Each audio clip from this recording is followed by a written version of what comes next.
नून नफिल नमाज़ां कम ज़नाना, रोज़े सरफ़ा रोटी हू, मके दे वल सोई जांदे, घरूं जिन्हां तरोटी हू, उचियां बांगा सोई ॾेवन, नियत जिन्हां दी खोटी हू, की परवाह तिन्हां नूं बाहू, जिन्हां घर विच लधी ॿोटी हू।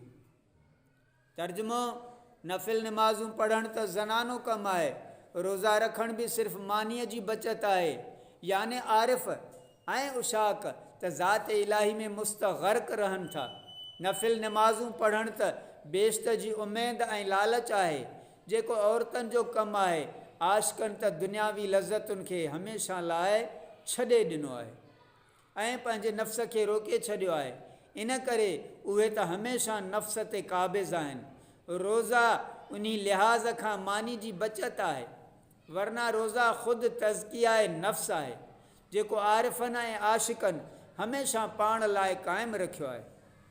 हर मके पाक उहे वञनि था जेके काहिल ऐं सुस्त आहिनि, उन्हनि जूं दिलियूं दुरुस्त न आहिनि, वरना आरिफ़नि ऐं आशिक़नि जी दिलि में हर वक़्तु ज़ाती तजली ऐं अल्लाह ताला जो जमाल व जलवा अफ़गन आहे ऐं उन्हनि खे हर वक़्तु मारिफत हासिलु आहे।